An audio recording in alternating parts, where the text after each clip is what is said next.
teórica del día de hoy, que es el tema de colangitis y quistes de colédoco. Sin antes continuar, preguntarles si logran escucharme con claridad y si ven la diapositiva en sus pantallas.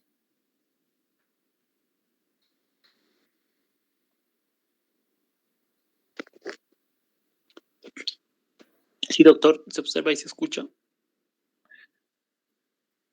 Bueno, muy bien. Entonces, son dos temas que tienen que tener conocimiento. Bueno, ya la anterior vez habíamos hablado sobre el síndrome ictérico obstructivo y sobre algunas características que hay que tomarlas en cuenta. Como se ve en la diapositiva, estas dos patologías, como la colangitis aguda y quistes de colédoco, son patologías que van a estar relacionadas con las estructuras que van desde el hígado, con la segmentación en cuanto a las vías biliares y la vía biliar principal, el conducto cístico que es accesorio y el reservorio que es la vesícula biliar. La anatomía es muy importante recordarlas, ¿no? Porque esta patología la vamos a tener presente acá, ¿no? La vía biliar principal está constituida tanto por el hepático común como el colédoco con sus 4 porciones. La porción supraduodenal, la porción retroduodenal, la porción pancreática o intrapancreática y la cuarta porción intraduodenal. Y luego el conducto accesorio, que es el conducto cístico, y la bolsa reservoria, que es la vesícula biliar.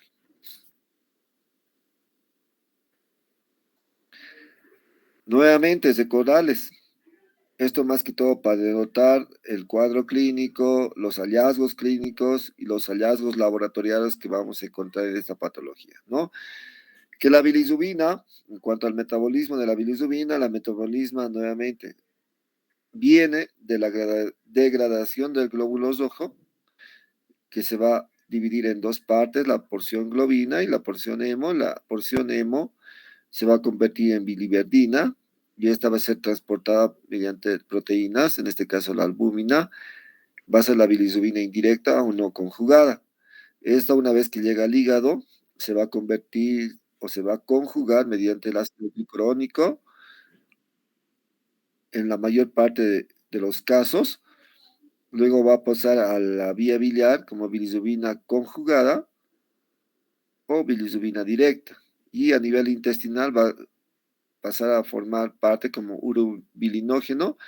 Este urobilinógeno puede ser reabsorbido y va a ir nuevamente a la parte del hígado, a la circulación, o puede eliminarse tanto por vía renal o por vía digestiva. Por vía renal se va a eliminar mediante la oxidación en neurobilina y por vía digestiva mediante la estercobilina, ¿no? Ahora ya empezando en el tema, ¿qué es la colangitis aguda? La colangitis aguda es una infección bacteriana de la vía biliar. Esta se debe por un proceso obstructivo, el cual puede ser parcial o puede ser total. Por lo tanto, esto va a impedir el flujo normal de la bilis a nivel de la vía biliar, lo que va a condicionar la contaminación bacteriana. Entonces, esto usualmente se hace el diagnóstico mediante ERCP o CEPRE. Y lo que logramos apreciar en la endoscopía es, como se ve en la diapositiva, una bilis purulenta, una bilis densa, pero generalmente es una bilis purulenta. Como se ve acá, la papila de Vater, la ampolla de Vater, se ha hecho el corte, la papilotomía y logramos ver la salida de una bilis oscura, una bilis purulenta. Si bien no se ve el color característico purulento, pero es un ejemplo que se visualiza en la diapositiva. ¿Cuál es la fisiopatología? Y la etiología. Generalmente, la etiología es por un proceso obstructivo de la vía biliar, que puede ser tanto benigna como maligna, ¿no? O sea, cualquier proceso que llegue a alterar el flujo de la vía biliar puede conducir a problemas de colangitis aguda. Recordarles, la bilis es normalmente estéril, ¿ya? O sea, no tiene un carácter infeccioso. Pese a que haya una bacteria saprófita o una flora bacteriana normal, ¿no? Pero esta flora bacteriana normal no es de carácter infeccioso. ¿Qué condicionan a que la bilis esté normalmente estéril? El esfínter de Oddi, el flujo biliar y propiedades bacteriostáticas de la bilis que ayudan a mantener la esterilidad.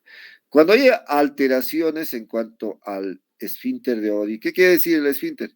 Que no haya una dilatación del esfínter de Oddi, que no haya una fácil circulación de la vía biliar hacia el duodeno.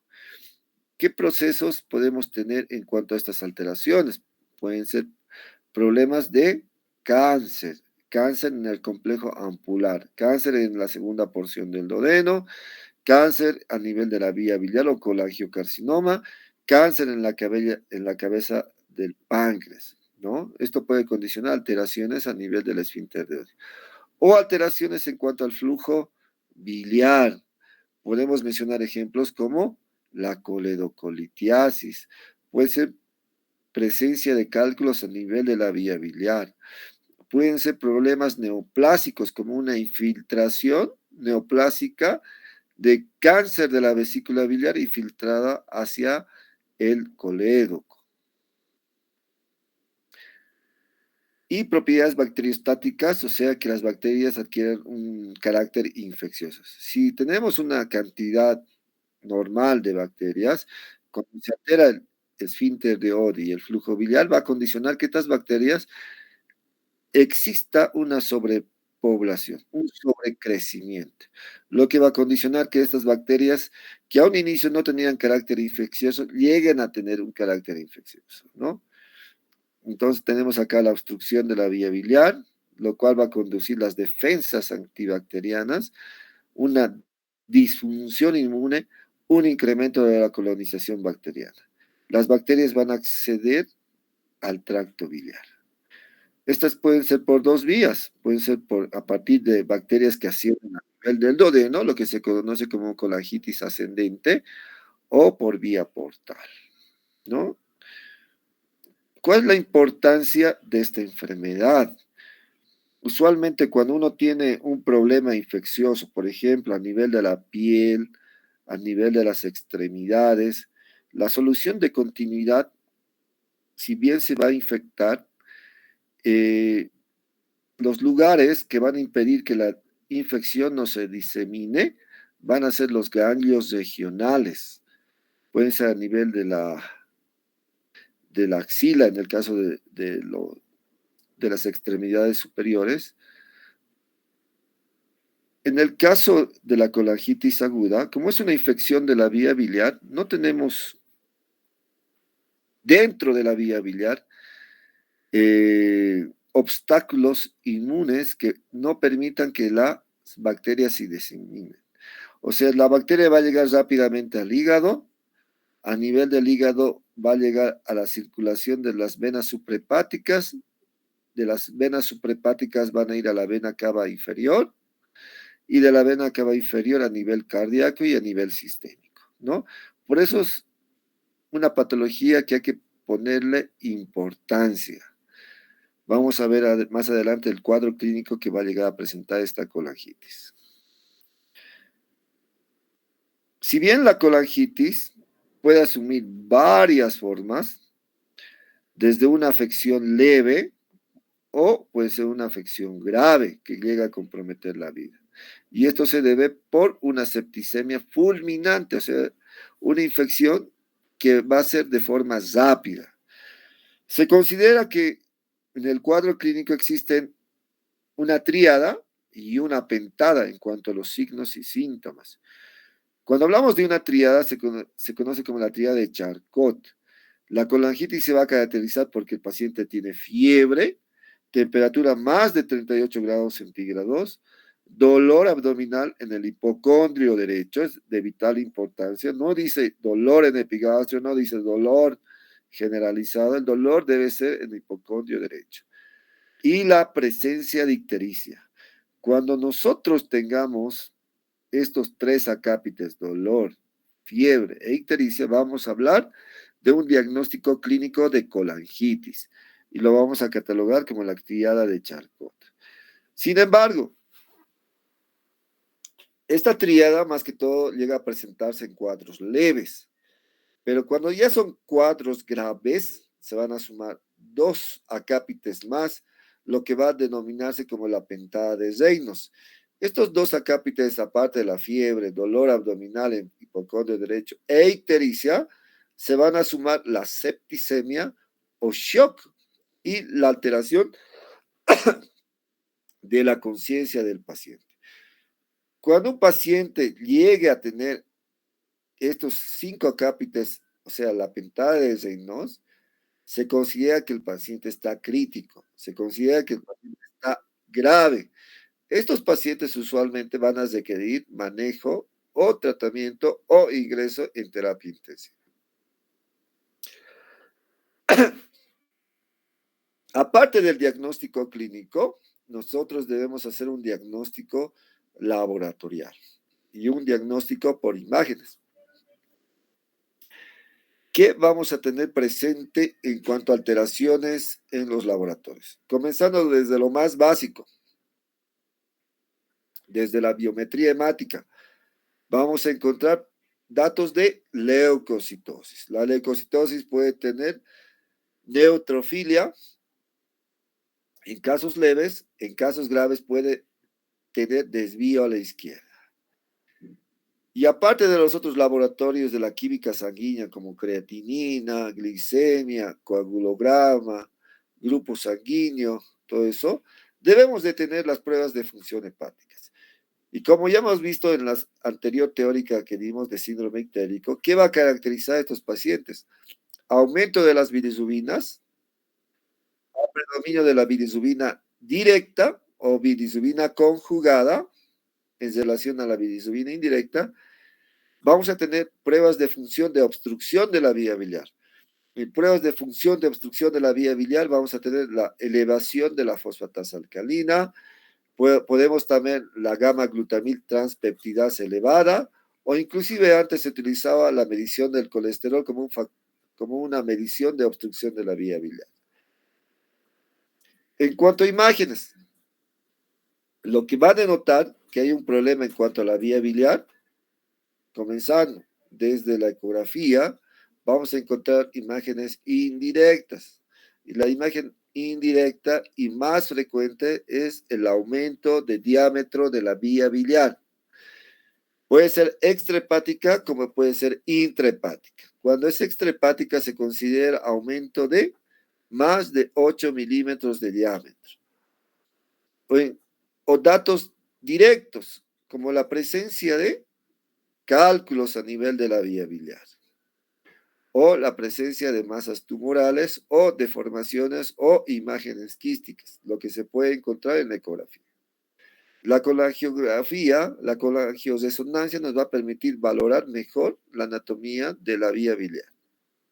Sin embargo, otro examen que además de ser diagnóstico, o sea, que nos va a permitir saber qué hay a nivel de la vía biliar, puede ser cálculos, puede ser estenosis de la vía biliar, pueden ser parásitos, pueden ser causas congénitas o causas malignas como neoplasias. Nos va a permitir hacer también terapia o va a ser terapéutica. En este caso tenemos a la CPRE o RCP. ¿Qué tratamiento va a necesitar estos pacientes que tengan colangitis? Lo primordial es tratamiento médico. El tratamiento incluye desde las cosas más básicas, nada por vía oral, suspender la dieta al paciente o indicar ayuno al paciente. El control de los signos vitales, la hidratación y lo más importante, la utilización de antibióticos. Se considera que el germen más frecuente a nivel de la vía biliar y digestiva es la Escherichia coli, por lo cual debemos de indicar antibióticos gram negativos, como las cefalosporinas de segunda y tercera generación, las quinolonas de tercera generación, ¿no? Además, podemos tener gérmenes gram positivos en menor proporción o gérmenes anaerobios, ¿no? Pero el tratamiento consiste en las medidas generales y sí o sí, como es un problema infeccioso, la utilización de antibióticos, que pueden ir desde las cefalosporinas hasta los carbamazepines o aminoglucósidos, ¿no? Si el paciente presenta una colangitis aguda severa, estos pacientes pueden requerir apoyo de unidad de cuidados intensivos, apoyo de vasopresor. Como decíamos, en la pentada de Reynolds va a haber septicemia, el paciente va a estar choqueado por etiología, lo que va a requerir apoyo de aminas vasoactivas, noradrenalina, dopamina, otros. También, en casos que no funcione el tratamiento médico, se debe de realizar un drenaje de la vía biliar. Y para el drenaje de vía biliar podemos ir entre procedimientos no cruentos como procedimientos cruentos. Como procedimientos médicos podemos decir la realización de una PTC. Una PTC. ¿En qué consiste la PTC? Es una colangiografía transhepática percutánea mediante la utilización de la ecografía o la utilización de la tomografía podemos localizar la vía biliar y hacer una punción percutánea y colocar un drenaje para drenar la bilis, porque el problema del paciente es la bilis que está estancada. El problema es el flujo biliar. Entonces, mediante la PTC podemos ofrecer un tratamiento. Otro tratamiento que podemos ofrecer es la colecistostomía abierta o percutánea. Mediante ecografía o por vía quirúrgica se localiza la vesícula y se coloca un catéter, ¿no? Lo que nos va a permitir mejorar el flujo biliar, o sea que la bilis no esté estancada a nivel corporal.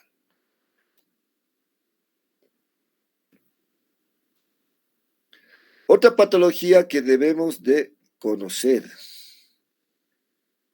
es la colangitis esclerosante primaria. Esto es una enfermedad rara. Se considera que la etiología es inmunológica. Se caracteriza por una fibrosis obliterante y progresiva que puede comprometer la vía biliar intrahepática como la vía biliar extrahepática. Estos pacientes, además de tener este problema a nivel de la vía biliar, puede ir acompañada con otras afecciones a nivel corporal, como una colitis ulcerosa, una enfermedad de Crohn, como una tiroiditis de Riedel, una fibrosis retroperitoneal, una pancreatitis esclerosante linfoplasmática. Son cuadros inmunológicos, ¿no? ¿Cuál es el cuadro clínico de esta enfermedad? El cuadro clínico generalmente se caracteriza por ictericia de larga data. O sea, ¿a qué nos referimos esto? Que el paciente puede estar 3, 5, 6 o más tiempo con ictericia, la cual puede ser intermitente. Pero además de la ictericia, puede ir acompañada de prurito, dolor abdominal mal definido, puede tener fiebre, puede tener ictericia, y estos pacientes además pueden acompañarse de pérdida de peso y de caídas, ¿no? Es un cuadro intermitente. ¿Cómo se hace el diagnóstico? Comenzando desde los laboratorios, no va a haber repercusión mucho en cuanto a la biometría hemática, si hay leucocitosis, desvío a la izquierda o neutrofilia, Generalmente este diagnóstico se realiza con la medición de anticuerpos citoplasmáticos antineutróficos. Es muy importante esta medición, porque de acuerdo a la presencia de estos anticuerpos nos va a orientar en cuanto al diagnóstico laboratorial. También tenemos el diagnóstico por imágenes. En cuanto al diagnóstico por imágenes, tenemos indicada la realización de la colangioresonancia, la cual nos va a permitir apreciar la anatomía de la vía biliar con presencia de imágenes difusas estenóticas de las vías biliares. La RCP nos permite hacer mejor el diagnóstico, pero sin embargo nos permite hacer también tratamiento mediante dilataciones, inclusive se puede tomar muestras mediante un cepillado de la vía biliar. Sin embargo, este examen de cepillado solo tiene un 15% de sensibilidad en cuanto al diagnóstico y la presencia de anticuerpos citoplasmáticos en este cepillado. ¿Cuál es el tratamiento? Generalmente el tratamiento o el pronóstico es malo. Una vez diagnosticado el paciente en el lapso de 6 a 9 meses, puede llegar a fallecer el paciente. El tratamiento definitivo de este tipo de pacientes es el trasplante hepático. No hay otro tratamiento. Se puede utilizar medicación como el ácido de urso desoxicólico que va a permitir un flujo adecuado en cuanto a la vía biliar, ¿no? Los antibióticos pueden utilizarse solamente cuando hay cuadros de colangitis, o sea, solamente cuando haya datos de infección. Acá tenemos una fotografía de una CEPRE o una RCP, donde se puede apreciar las características de esta fibrosis obliterante, que puede ser tanto extrahepática, como se ve en la imagen, o como intrahepática. Generalmente se logra apreciar estas imágenes en este tipo de pacientes. Sin embargo, por la CEPRE o RCP nos va a permitir hacer tratamiento mediante las realizaciones de dilataciones endoscópicas en los lugares que llegan a presentar mayor afección de estenosis. Y en algunos casos se puede colocar prótesis, ¿no? Pero como se ve en la imagen, generalmente la enfermedad es presenta mucha afectación, ¿no? Otra enfermedad que es importante conocerla y es que es más frecuente en los niños o en la adolescencia. Es el quiste de coledoco. Esta es una enfermedad de los niños, es una enfermedad de los adolescentes. Esta enfermedad es muy rara vez verla en personas adultas, peor en personas de tercera edad. ¿Qué son los quistes de coledoco? Son dilataciones quísticas congénitas, que de acuerdo a la clasificación pueden ser intrahepática como extrahepática. Según la incidencia en cuanto a la epidemiología, tienen una presentación de 1 en 100.000 habitantes o 1 en 150.000 habitantes, generalmente poblaciones occidentales. Afecta más a mujeres en relación a varones con una frecuencia de 3 a 8 veces. Su etiología es desconocida, no tenemos muy bien diagnosticada la etiología. Sin embargo, ¿cuáles son las teorías por qué explican la formación de los quistes? Se considera que debe de existir una debilidad de la pared del conducto biliar, o sea, una alteración que permite que esta pared de la vía biliar del colédoco, en cualquier sitio, o el hepático común, o puede ser intrahepática, que permita la dilatación de este segmento. Que inclusive algunos mencionan que se debe a una alteración en cuanto a una presencia de obstrucción de la vía biliar. Puede ser parcial o puede ser total.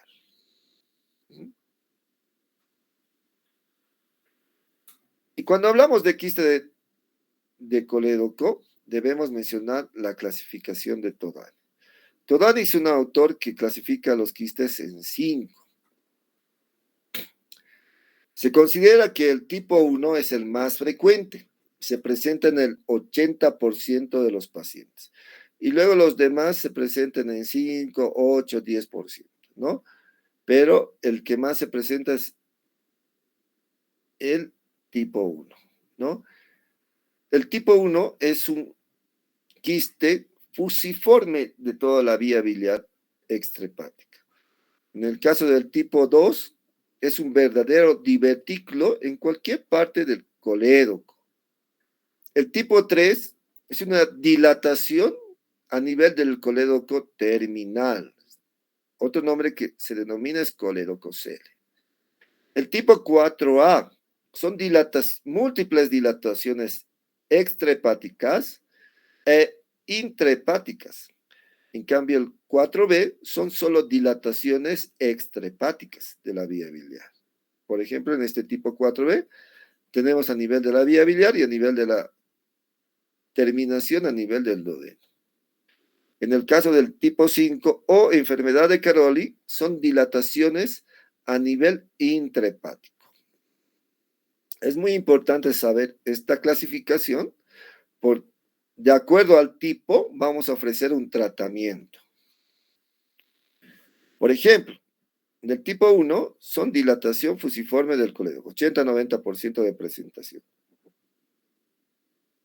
Tipo 2 son los verdaderos divertículos, son raros. El tipo 3 es la presencia de dilatación a nivel del colédoco terminal, a nivel de la porción intraduodenal. Son verdaderos, se lo considera coledococeles. El tipo 4A, dilataciones intra y extrahepáticas, múltiples. El tipo 4 solo dilataciones de la vía biliar extrahepática. Y el tipo 5 es las dilataciones intrahepáticas o enfermedad de Caroli. El tipo 1 puede subdividirse en 3: la quística, la focal y la fusiforme.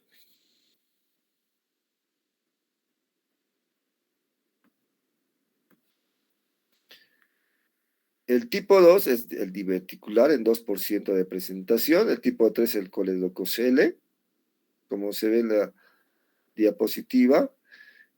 Y el tipo 5 es dilataciones intrahepáticas. ¿Cuál es el cuadro clínico de estos pacientes con quistes de colédoco o quistes de Todani? Se considera una triada que se presenta en el 85% en pacientes, niños o adolescentes, pero generalmente son niños. Estos van a presentar dolor abdominal, masa en flanco derecho y la presencia de ictericia. Es la triada bien característica de esta enfermedad en este tipo de pacientes. Si yo tengo esto y es niño, piensen en quistes de colédoco. Otros síntomas o otras patologías que puede llegar a presentar este tipo de pacientes: fiebre, la presencia de cálculos a nivel de la vesícula, colelitiasis, pueden tener pérdida de peso, pueden tener prurito, pueden tener náuseas y vómitos. Pero piensen en esta triada, no se olviden eso, por favor.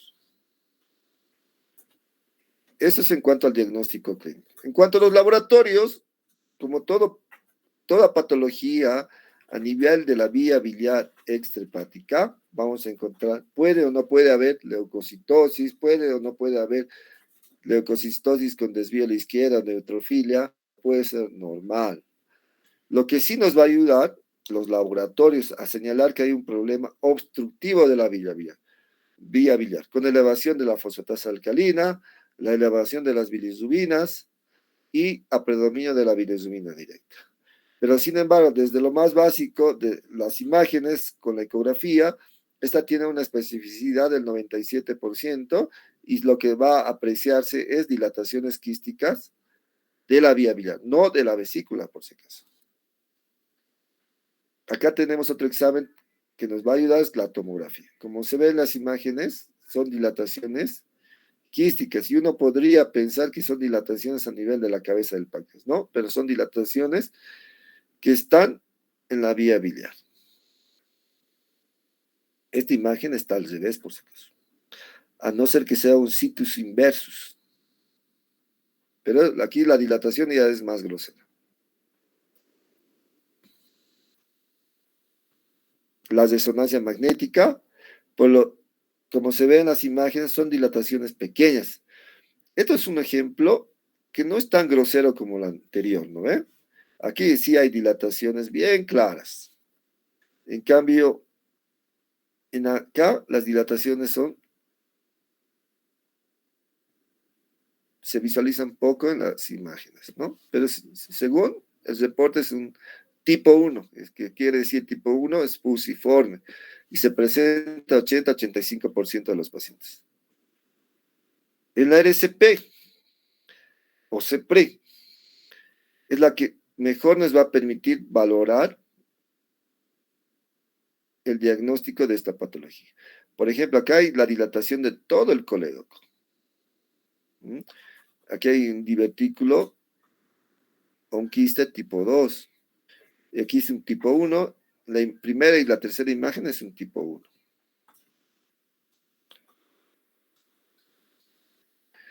¿Cuál es el tratamiento? ¿En qué consiste el tratamiento? Por ejemplo, en los tipos 1, el tipo 1 es una dilatación fusiforme. El tipo 2 es un divertículo verdadero. Y el tipo 4, dilataciones intra o extrahepáticas, ¿no? El tratamiento va a ser quirúrgico, ¿ves? Mediante la realización de una hepático-ionostomía en Yedderux, es una derivación biliodigestiva, ¿no? En este tipo 4 a veces se puede hacer una segmentectomía hepática, ¿no? En el caso del tipo 3, como es una dilatación en la porción intraduodenal, el tratamiento va a ser solo endoscópico mediante la realización de una esfinterotomía. No se olviden de esto, de tipo 1, 2, 3, 4, 5, ¿no? Esto es la derivación biliodigestiva. O sea, es la unión de la vía biliar, en este caso el hepático común, con una asa de yeyuno que se va a ascender. Este es el tratamiento que se ofrece en el tipo 1, en el tipo 2 y en el tipo 4. El tipo 5 no se van a olvidar, son dilataciones intrahepáticas. Ahí no hay opción de tratamiento. ¿Cuáles son las complicaciones de esta enfermedad de quiste detonante? Si bien a un inicio no se puede tener la sospecha de este diagnóstico, pero a la larga, si uno lo deja, puede tener colangitis recurrentes, infecciones de la vía biliar intermitentes, puede llegar a presentar estenosis de la vía biliar. Como hay alteración del flujo, va a condicionar a que se formen cálculos a nivel del coledocolitiasis. Y estas coledocolitiasis pueden llegar a que el paciente tenga cuadros de pancreatitis aguda recurrente. O en otro caso, la predisposición a tener cáncer de vesícula biliar, cáncer de la vía biliar o colangiocarcinomas, o cirrosis de etiología biliar, trombosis de la vena porta, ruptura del quiste. La ruptura del quiste te va a dar un coleperitoneo o bilioperitoneo. Estas son las complicaciones que se van a presentar si no logramos tratar este quiste. Una vez que se diagnostique este quiste, hay que ofrecer tratamiento. Por eso, es muy raro que un paciente llegue a la edad adulta con estos quistes. No llegan los pacientes. Llegan a ser diagnosticados y se ofrece un tratamiento.